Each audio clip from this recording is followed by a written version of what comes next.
Hello, my friends. How are you? All right. Well, I recorded this earlier, but I lost it and I had to do a lot of troubleshooting. So I think after, maybe at least an hour of troubleshooting, I think I'm back. Different shirt, same face. Too bad, huh? Hey, so I thought today I would talk about um,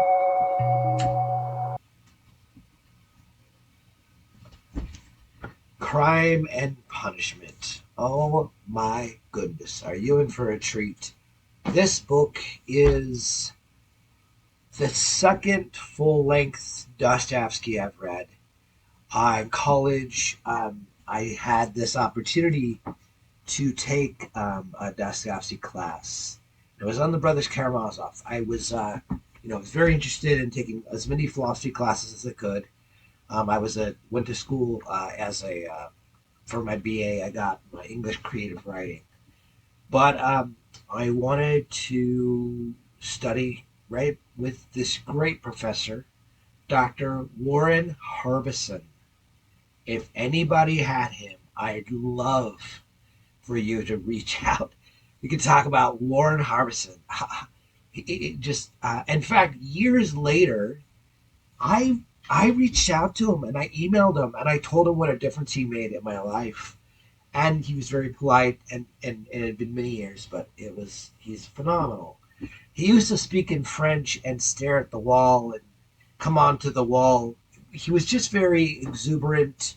He moved around a lot. I do the same thing, except I can't speak French or flirt with walls. But he was phenomenal. Anyway, so we studied the Brothers Karamazov. All we did, there was like only 12 of us or so in the class. Everyone was smarter than me.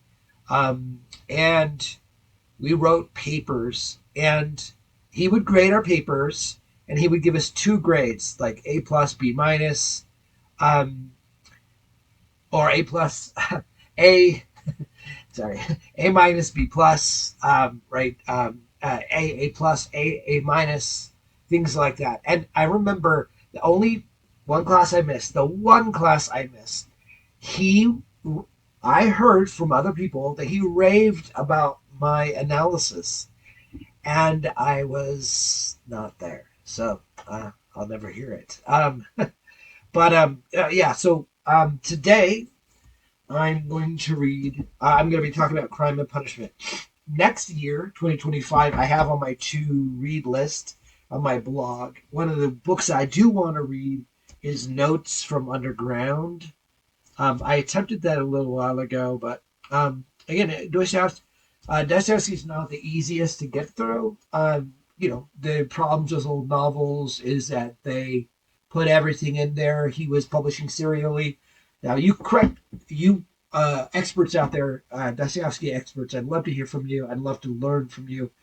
But they got paid by the word, and he's publishing serially, and so. But they also, they didn't have TV or anything, and so people just wrote more long-winded back then. And I don't always think everything in a Dostoevsky novel like moves the story totally forward, even though for the most part it does. And I'm sure there's people who could argue every piece mattered, but I kind of think that there's some, it's hard sometimes. The names are hard. Everyone talks about the names of Russian novels, and there's great jokes. But let's talk about crime and punishment today. Now, I did want to mention. If you watch my first video and when it's just my intro, I don't think I probably talk about what I'm going to be talking about. I was watching this other booktuber, and he has this great advice, and I don't have it in front of me. I should have grabbed it. But, he gave some advice of like really thinking about the name. I had my channel as just my name, but I'm not a known author. So I decided I'm going to rebrand. So last night, as I'm trying to get to bed, I stayed up super late writing. So I tried to get to bed. I couldn't sleep. And I immediately started thinking about changing the name. So right now, this channel is my page, my channel uh, is called um, Bookmarks or Bookmark. But I'm not happy with that. That's not good enough right now. So Bookmark. And I did as an homage or kind of to bookmarks in general, because I just love bookmarks, but also annotations, like marking the book up. But you'll see in about 11 days, I could change the title. And I think I've landed on one, but I'm not going to spoil it. So stay tuned.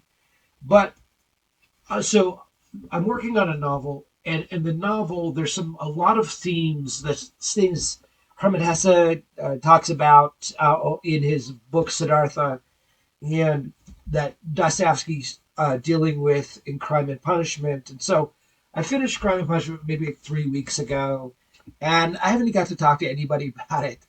Um, but so I did. I was watching uh, Better Than Food. Great channel, Better Than Food. I do disagree with your take of Dostoevsky, and I mentioned that in the first channel. So I'm not trying to pick on you, but that's just one of the books I decided I want to talk about, and it's relevant. Um, before we get into this, I'm gonna play with this. I think I'm gonna share with you now that I have you can skip ahead. I have a captive audience. But I'm going to share with you a short poem I wrote, 7 years ago. It was a Facebook memory. And it says, I called it book teaser one, but I'm not sure. Anyway, so I'll just read it to you. The sea is full of baited things, broken pieces of the truth, inlets that begin with good intentions, the final resting conclusion, man's natural inclination, the wandering seal who grew from an eel, and the thing that got away on 2 legs, and what it calls angel's wings can never reach that high. Lotteries are only won once. All right, so I won't explain that. I'll just leave that. So I might try reading other people's poems, things like that. So the not last night's writing session, but the night before, I had put a sticky note on here, and it said, look up his kind of Christian conversion, Raskolnikov's Christian conversion. Now I'm going to give some spoilers of this book, but I just wasn't fully convinced of it. And Better Than Food had mentioned a couple things, and I felt like he made some good points. That Sonya herself being kind of a cookie cutter. Now I'm going to disagree with that, even though I know where he's coming from. But first, I want to read what I wrote after I did some close studying. So, part of my writing process, I'm in the third draft right now, and it's about 150 pages right now, or maybe just shy of that. Um, it I Well, a lot of times what I'll do is I'll do kind of deep dives to understand kind of a particular theme or idea that I'm also exploring, and it helps me. Right, it's much slower, but it helps me. So let me just read you kind of what I came up with after this study, and then we're going to talk a little bit about that today. So I'm just going to read you this, and I may interrupt myself just like I do all the time. So the title of this is Some Thoughts on Raskolnikov's Transformation in Crime and Punishment, and why Sonya is the hero and Raskolnikov merely the protagonist. Now, do you still need spoilers after a famous book that's published 158 years ago? Well, we all know this premise, so we know who kills who. All right, so let's just read this. Although it is unlikely Dostoevsky read Nietzsche, Raskolnikov believed that certain people were above moral codes if it served a higher purpose. This belief led him to justify killing the old pawnbroker with an axe, as well as her sister. This Raskolnikov saw himself as a kind of pre-Nietzschean Übermensch. Though, unlike Nietzsche, he still believed that most people were bound to a moral code. Nietzsche's Übermensch represents an idealized version of humanity that has transcended traditional morality, especially the Christian values of obedience, humility, and an afterlife-focused worldview.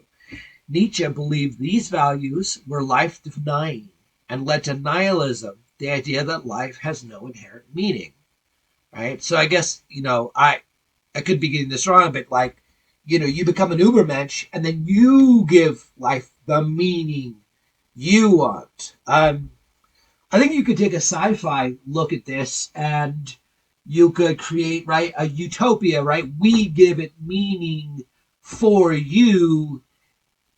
This is really profound. We give it meaning for you so you don't have to give it meaning. And that's awful. And that's what I think communism is. So, okay, so let's keep going. All right. So, Nietzsche's Übermensch represents an idealized version of humanity that has transcended traditional morality, especially. Okay, so I read this. However, Nietzsche did not envision the Übermensch merely rejecting these values and passively evolving into his own God. Instead, the Übermensch actively creates his own values and purpose in the face of existential realities, embracing life and its inherent meaninglessness without relying on external sources of morality or transcendence. Nietzsche saw the Übermensch as a response to nihilism, not something that emerges from it. So this is different than what Dostoevsky does with Raskolnikov, but they're cousins. The ideas are cousins. So once Raskolnikov confesses to the murder and is sent to Siberia, he is gradually transformed by Sonya. Now this all happens in the epilogue, right? And so, so Sonya represents divine love or Christian charity, the pure love of Christ, while Raskolnikov initially remains unconvinced that he committed a moral sin, believing instead that his only mistake was confusing himself for an Übermensch. Sonya's constant unconditional love slowly breaks down his defenses. This brings up an important point. Nietzsche's Übermensch draws strength from the body and esteems the material world, rejecting reliance on a fictional or transcendent source of meaning. Yet, as Sonya demonstrates, divine love manifests in the here and now, in service to others. Christ's teachings directly oppose those who neglect to follow the first and second great commandments, as seen in Matthew 25. Now, if you're not familiar with those, Christ is asked by a Pharisee. He says, "Oh, Master, what's the great commandments of the law?" And Christ says, well, there's really just first and the second. The first is to love the Lord God with all your heart, might, mind, and strength. And the second is like unto it, love thy neighbor as thyself. So that's kind of what's going on there. All right, so Christ says those things. Nietzsche is basically accusing Christians as living for the next world and not really caring for this world. And you hear that criticism, which is a good criticism when it's accurate, because sometimes it is. Sometimes people just say, "Oh, my thoughts and my prayers are with you," but a large contingent or portion of Christians live in the world, as we're going to see. So Christ, this is really interesting, actually. So in Christ, we can see this in Matthew 25. So this is verses 34 through 40. This is the King James Version. Then shall the king say unto them on his right hand, Come, ye blessed of my Father, inherit the kingdom prepared for you from the foundation of the world. For I was an hungered, and you gave me meat. I was thirsty, and you gave me drink. I was a stranger, and you took me in. Naked, and you clothed me. I was sick, and you visited me. I was in prison, and you came unto me. Verily I say unto you, inasmuch as you have done it unto the least of these, my brethren, you have done it unto me. Now, I've never thought of this in this way before. What's really interesting about this is these people are actually kind of perplexed. They're like, hold on. You king, you haven't been around on the ground. We haven't even seen you. And so how could we have fed you? How could we have clothed you? Well, what he's saying is you've done this naturally.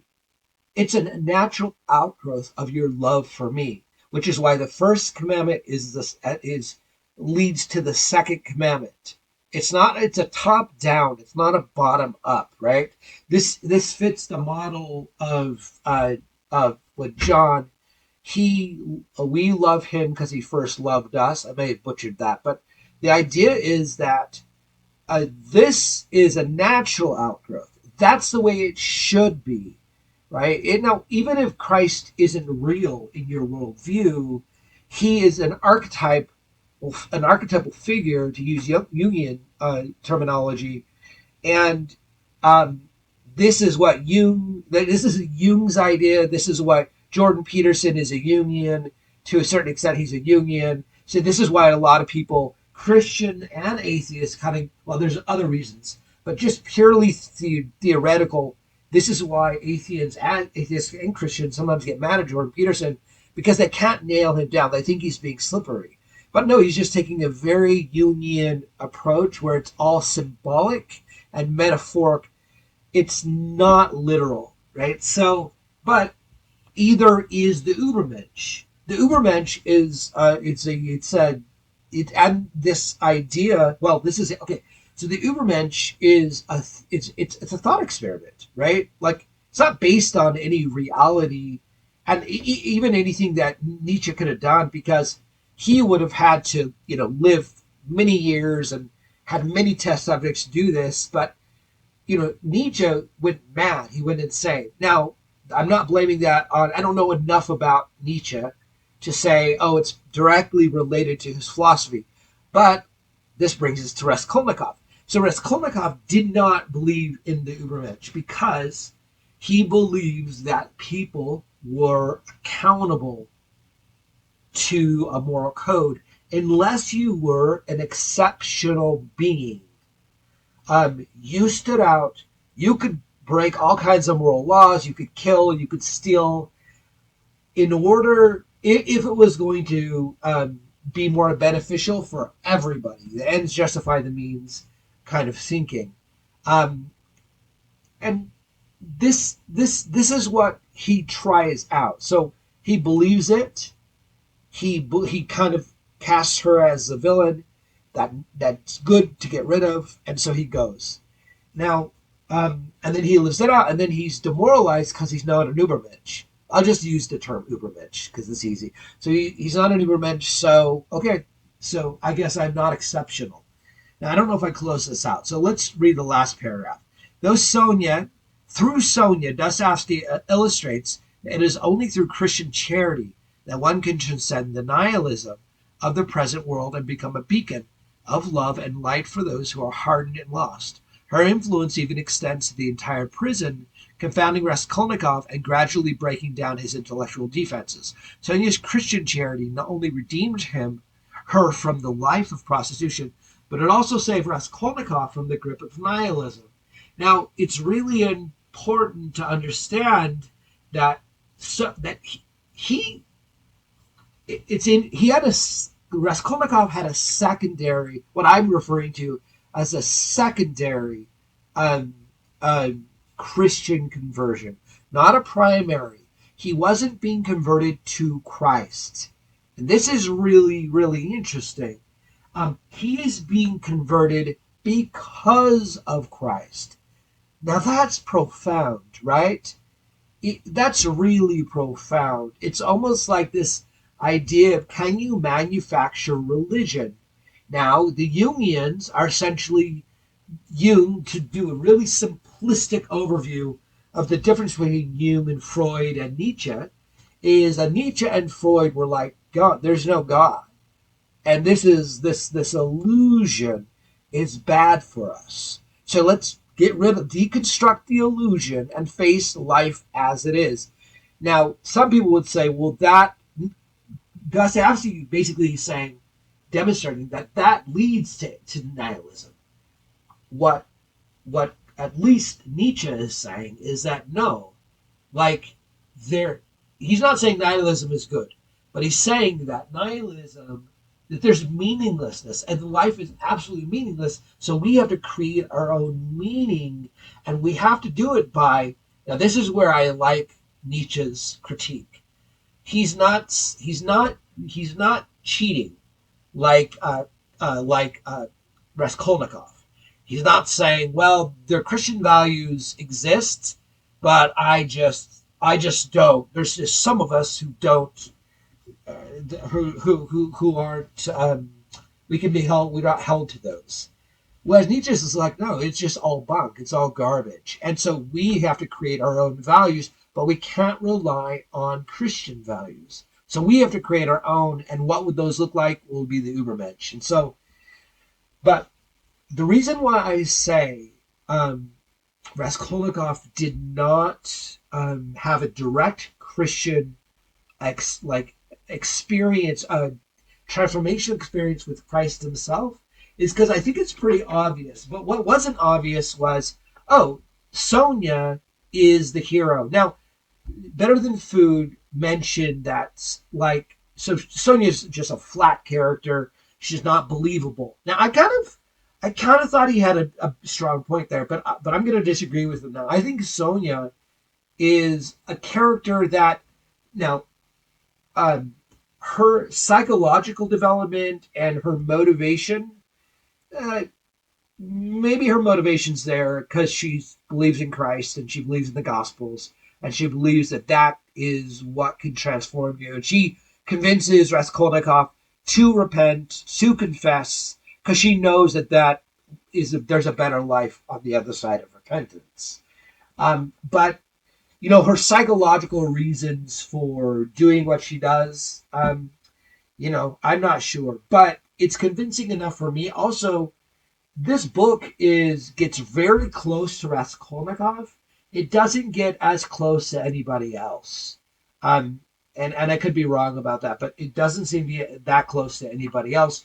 It's Raskolnikov. We're in his brain. We're seeing the kind of the torment he's going through. What's really interesting about even after he confesses, so he gets sent to Siberia to live. Now, I don't really know anything about the gulags other than, or if all Siberia was called gulags. I mean, I've read One Day in the Life of One Day in the Life of Ivan Desinovich, and I've watched some movies, but I haven't read in depth about the gulags, and that's one thing I want to fix. So, but this is really interesting. So he goes to prison, and he's not.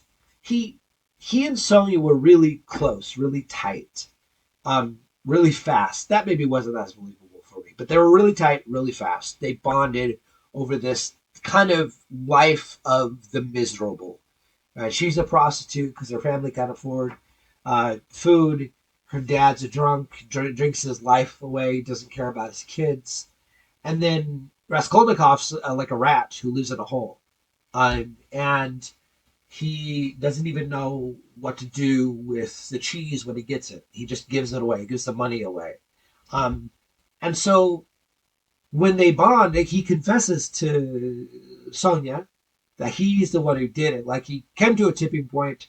She was the refreshing glass that he was able to pour the contents that were brimming at the surface over. And so he tells her, and she's like, you need to confess. He confesses.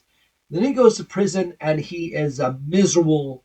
He's a miserable person. In fact, I even I annotated on page 516. He's a terrible man. Now, I will say about this edition, man, I don't even remember. I showed you in my first video. I showed this book off. It's a beautiful book. If you haven't, it's really neat. This is a new translation. At the time this was translated, but this is actually done by Oliver Reedy, a research fellow in Russian Society and Culture at Oxford. So this was done 2015, 2014. Yeah, so that's when this came out. Now, I'll read this. So, what's interesting about so when I looked at this closely, I knew I needed to understand Raskolnikov's transformation. I really needed to understand that. I really needed it to not be like unbelievable. And one thing I absolutely love about Dostoevsky is his understanding of the highs and the lows of human nature and how the chafing affects the human.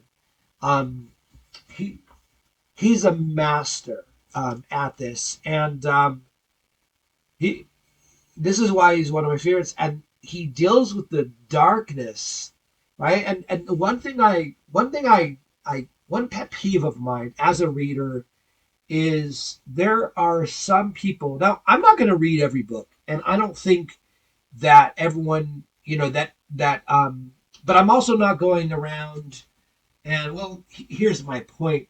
There's some books out there that people have made up their minds already on, but they're so beautiful, they're so transformative, and people are like, nope, I'm not doing that. And it's like, well, okay, you can just have that thought, but I've read this book 45 times, and you're telling me you haven't read it, but you know all about it, right? Yeah, it's read the book. Read the book. All right, so sorry, it was a little tangent. I even forgot where I was. So I'm going to read this to you. This is kind of the transformation that he starts going through. So so he what happens is I explained this so good in the first video. Oh my gosh. All right. So he is angry and upset for a number of reasons. One is he's gone to Siberia. Okay. One of my complaints about this Siberia is that I don't really get a good sense of how horrible this prison is. It seems almost like a large open air prison. He's going to the hospitals. He's going to work. She's visiting him all the time. So, and I don't. I'm not. He knew. Dostoevsky knew what this life was like, but I think if he got really into it too much, it could have changed the tenor of the book. But I also could have used a little more, yeah, pith and blood and vinegar in explaining a little bit because he's mad for like three reasons at least. He's not the Übermensch. He has to be in prison, and those are two reasons. What's the third? I think I had a third reason, and it just is horrible in there. It's horrible in there. It feels horrible. The conditions are bad, and so that is chafing on him. And then but she's visiting him every day, and he's a jerk. So, page 516. Suddenly, there was Sonya beside him. So he went out and. Well, let me back up a little bit. Raskolnikov sat and watched, neither moving nor looking up. His thoughts shaded into daydreams and contemplation. He was thinking about anything, yet something. He wasn't thinking about anything, yet something troubled and tormented him. Now, that is completely realistic. He doesn't know why he's mad. He's just mad. It's kind of a baseline, but it's this nihilism, this fruits of nihilism. Suddenly, there was Sonya beside him. She approached with barely a sound and sat down next to him. It was still very early. The morning chill had not yet softened. She was wearing her wretched old burnous and green shawl. Her face, thin, pale, pinched, she bore the signs of her illness. She gave him a warm, joyful smile, but as usual, offered her hand to him timidly. I got so mad, I wrote, he's the terrible man. She always offered her hand to him timidly, and sometimes wouldn't offer it at all, as if scared he might reject it. Now, I want to go back a little bit. So before then, so this is what happens. So she's visiting him every day, and then all of a sudden it stops. He gets sick. She stops visiting because she gets sick, and it irritates him for the very first time. Why? Why is he irritated that she's gone? And not angrily, but bothered. Right? He's sad. Let's see. I know I have it marked up, but I have a lot of stuff marked up. Um, so this is right before he has the dream. So he doesn't understand her. Okay, so yeah, so on page 513, there was another question. There was one other question to which he could find no answer.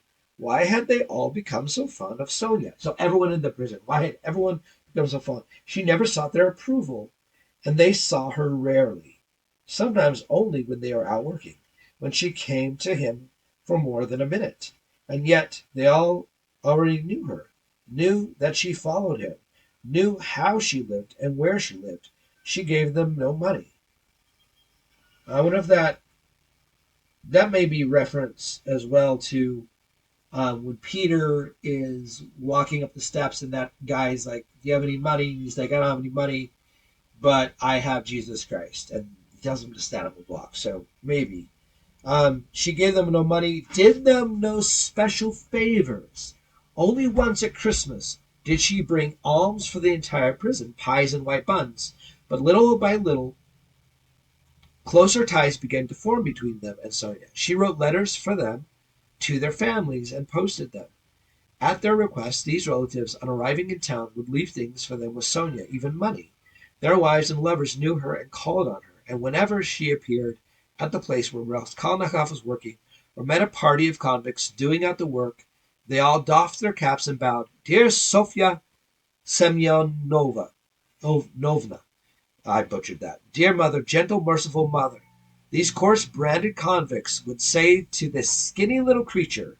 She smiled, returned their bows, and they all liked it when she smiled at them.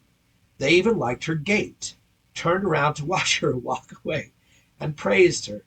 They even praised her for being so little, and could never praise her enough. Some even went to her to be treated when they were sick.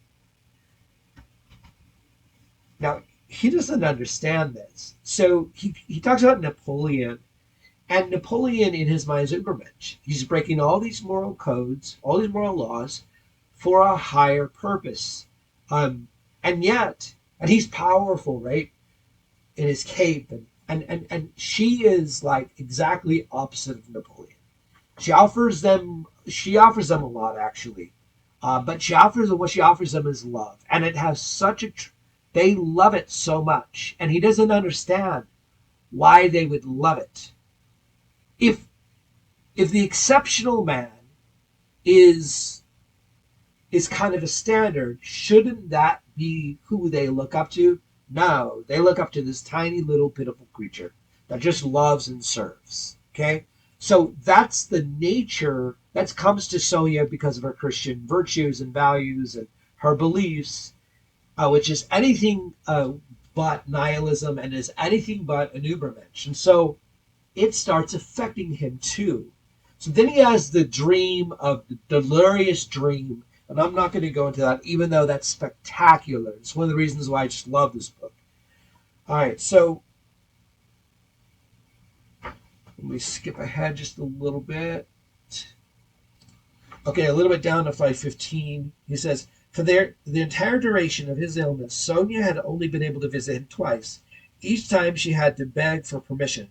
Nevertheless, she came often to the hospital courtyard, especially toward evening, sometimes just to stand in the yard for a minute or two.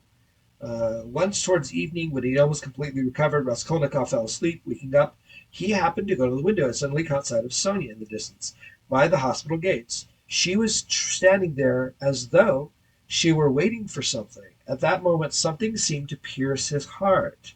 He shuddered and hastily retreated from the window. Sonya did not come to the next day or the day after that.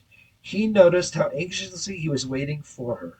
Finally, he was discharged. Entering the prison, he learned from the convicts that Sofya Semyonovna had fallen ill and was staying at home. Deeply worried, he sent someone to find out how she was. Her illness, he was soon told, was not dangerous. So all of a sudden his heart starts changing. Now, when they're together, the part I read earlier, he just falls upon her, and they fall in love.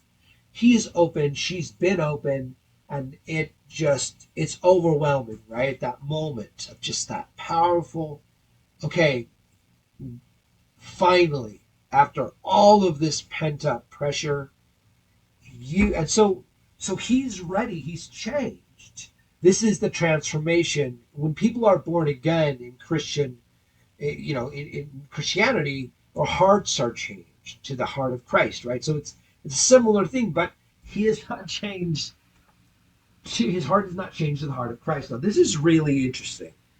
So let's fast forward a little bit. Okay, so if she leaves him the book, she leaves him the Gospels. She didn't push it on him. He's the one who asked for them, and it's kind of like he doesn't read them, but he, let's see. So he had not opened it. Still had not opened it. The Gospels. He didn't open it now either. But a thought flashed through him: how can her beliefs not be my beliefs too now, or at least her feelings, her strivings? Now that's really interesting, and I've never really wrestled with this. But how can her beliefs not be my beliefs too now? I don't know. I'd have to think a lot more about that before. I mean, just Okay, great. So let's see, where was I? So yesterday, the video ended. Hopefully, I've got all the technical glitches out of the way. I left you with this thought. Right, the thought is, let's just read it. He says, so he opens the Gospels and he says,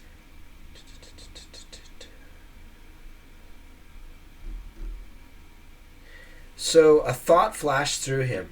How can her beliefs not be my beliefs too now, or at least her feelings, her strivings?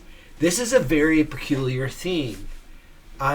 You run into this all the time. And you run into this when people feel they have bias. Everyone has bias. But when people justify their bias, it's really interesting. I hate to make this all about religion, and maybe I'm going to talk a lot about religious issues and things like that, so I should make that clear. I'm not trying to convert anybody, though. I'm not doing apologetics with this channel.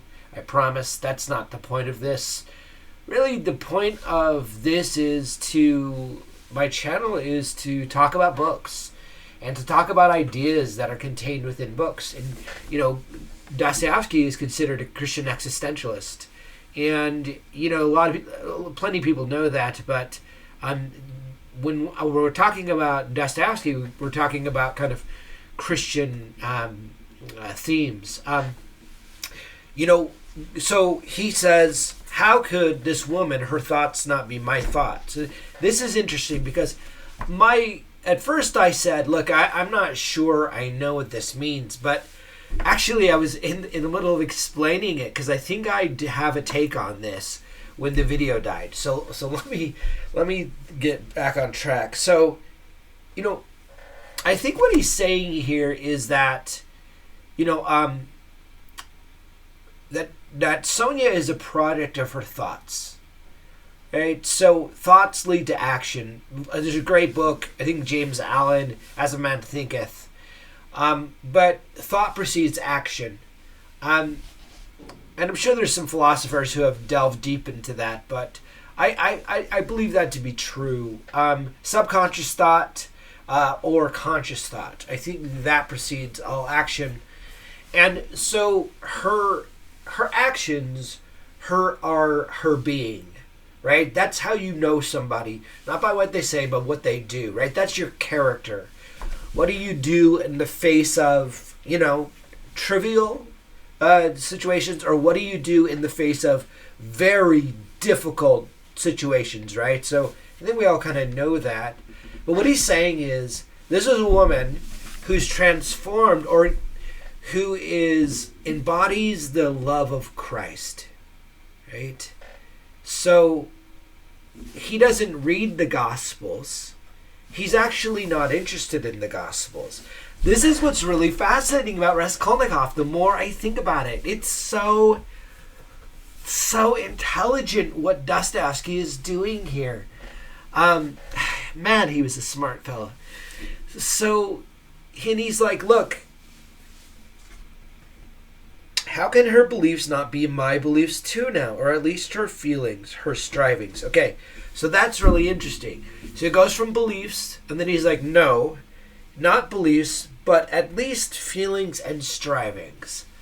So he loves her. He loves her. Finally, he lets things happen. and he loves her. And so he's saying, I love it. Now, in real life, this happens all the time. So I can't stress this enough. I'm not trying to convert you here at all, I promise. But I'm a practicing member of the Church of Jesus Christ of Latter-day Saints, commonly known as Mormons. The amount of opinion out there about the Book of Mormon is for people who haven't read it, is astounding. I've read it between 46 and 70 times. I should say 46, but I've read it many times. I've read books about it. And despite the claims of the book, we can look at the book as literature, right? Harold Bloom did that. Others have done that as well. Look, I don't believe the faith. I may not believe the faith claims of such and such a religion, but I can read their literature. I don't believe in the Greek gods, but I'm really excited to read Ovid's Metamorphosis. It's fascinating. I don't believe in things that are told about fairy tales, but I appreciate their writing. And so I think that what happens is when people say, oh, Mormons make great neighbors, but they're insane. They have insane beliefs. Well, I mean, I am what I believe. And I practice, right? So, and there's hypocrisy and everything. I don't want to get too deep into religion. But also, I think when people say, I don't want to get too deep into... Look, let's confront the ideas for ideas' sake, right? So, that's what he's doing here. He's confronting the idea of Sonya's Christianity and what it's done for her. So I think that that's just profoundly wise. This is why Dostoevsky, to me, is one of the greatest novelists ever. Now, this is translated work, so I know nothing about translations. Virtually nothing. I just read them sometimes. So that's a great bumper sticker. That'd be a great bookmark. I know nothing about translations. I just read them sometimes. It strikes me as funny. So, yeah, it's sorry, I got sidetracked with my joke. Okay, so let's move on, because I think that this is phenomenal. So, this book is like probably all of Dostoevsky's book. It's a book about ideas, and which great. There is I think probably there is kind of the Achilles heel of people who are interested in ideas or writers, is that maybe you're not writing a whole fleshed out person, which I could see why, Better Than Food had the criticism of Sonya. But again, I think that Dostoevsky does a good enough job with this, and the transformation is pretty authentic to me from what he's gone through. I mean, I was a nihilist, I was an atheist. Dostoevsky's one of the persons that convinced me to kind of change my mind through the Brothers Karamazov. But this is what I love about this book. This book, I think I talked about this in earlier, but Raskolnikov has, I'd say, a secondary Christian conversion. He gets converted because of the Christianity inside, the true Christianity inside of Sonya. Not because of the scriptures, not because of the doctrines, like interacting with them directly. He doesn't do that. And then he leaves it off. Dostoevsky says, at the beginning of their happiness, at certain moments, both were ready to see the 7 years as 7 days. He didn't even know that his new life was not being given to him for free, that it would still cost him dear, and it would have to be paid for with a great future deed. But here a new story begins. The story of a man's gradual renewal and gradual rebirth, of his gradual crossing from one world to another, of his acquaintance with a new and yet unknown reality that could be a subject for another tale. Our present one has ended. So he's leaving his kind of Christian conversion, if he ever has one, right, to another tale. I would love to read or write a sequel to this. Not even just with the themes themselves. What does he mean here, though? That it would still cost him dear. So I'm actually looking at a screenshot. It's one of my favorite quotes. Love of this world is death, right? And so you don't even have to be religious to look at that, right? You can just say art, right? Art, truth, philosophy, beauty, aesthetics. Like, if you don't love those things and you just love the frivolous and the cotton candy and the nightlife and, robots serving you drinks, while you're partying till 2 a.m, and you're not mining the deeper things in life, then that's death. Why live? The pursuit of truth, the pursuit of beauty. But I think what he's talking about here is, let me go to a second quote I just absolutely love. And it's this quote, and maybe paraphrasing, but this is the quote to me because I heard it quoted this way. We die, something like, hold on. It's something like, we die in this world so we don't die in the next. I just love that quote. What is the death of in Christianity, right? There's the death of the old creature, the old man, and then you're buried into the water and you come up resurrected. You're born again. Well, that's symbolic. The baptism is symbolic, but this is a heart and mind change, right? And that heart and mind change literally can transform you into a different person. This can happen outside of religion too. You see it actually when people walk away from one political party, they go into another one. If that has happened to you, that happened to me. And again, I probably won't. I hope to not ever talk about politics on this channel. It's already divisive enough because I mentioned religion. Anyway, so what he's saying here, Dostoevsky, he didn't even know his new life was not being given to him for free. Now that's interesting, right? So what do you have to give up to follow Christ? Well, you have to give up yourself, right? You have to give up your life to be swallowed up into his life. And so that's one thing. That's the requirement, right? Or let's say you write a sequel and there's no conversion. So I could see that could be that would be interesting too, an interesting story. So Raskolnikov, he gets out of prison, 7 years, couple years into their marriage as a pure honeymoon, but he falls into old patterns of thinking. He never goes back to murder, but maybe he starts kind of being bored and he's not enamored anymore. And so he starts flirting with this idea that, what he did is there's really no morality because, yeah, sure, Christianity helps my wife, but I just can't buy it. And so that would be an interesting story too. And so what would be the sacrifice? It'd be the one he would be not willing to make. So, but again, he says, this is for another story. This is for another tale. The present one has ended. So what is the story of, what is the kind of summation of crime and punishment? And I think it's the ideology of this kind of nihilism leading him to an action.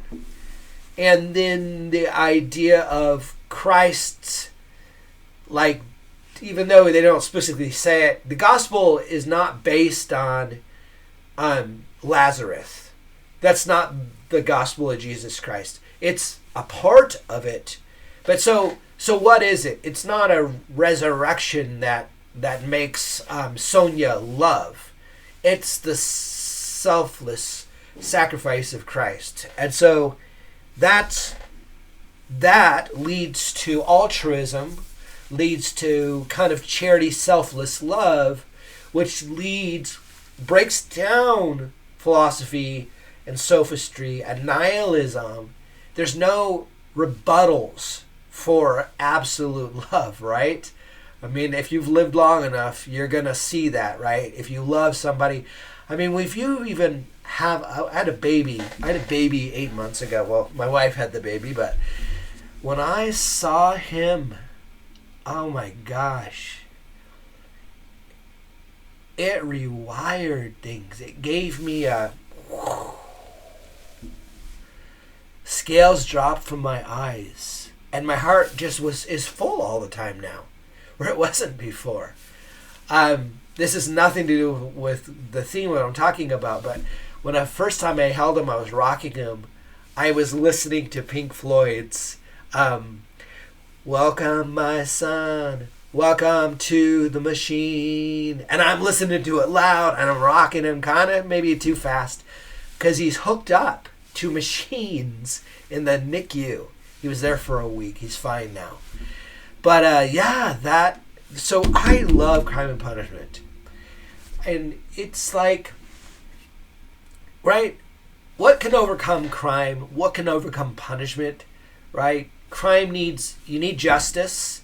Justice leads to punishment. Punishment leads to suffering. Suffering leads to kind of an admission that you're powerlessness, or you're more hardened up. Now, that's a fascinating topic to me. Or you become this ball of resentment and spite. But I'm actually looking at the 12 steps. We admitted we are powerless over alcohol, that our lives have become unmanageable, came to believe that a power greater than ourselves could restore us to sanity, made a decision to turn our will and our lives over to the care of the God as we understood him. As Raskolnikov understands God, it's just Sonya. So right now, Sonya is his God. Well, interesting, isn't it? So this book is fascinating. I highly, highly recommend it. This thing is worth its weight in gold, even though it can be difficult to get through Dostoevsky. And there was times where I was like, ugh, why are you writing this, man? Why am I sitting in a bar with this lunatic talking forever, telling me about everything? And there's some annoying things about Dostoevsky, but I love him. I want to have more conversations with people who are both annoyed with little things, but just love Dostoevsky, because I absolutely do. Anyway, signing off for now, and I got to come up with, theme song and all that garbage. All right. Take care. Happy reading.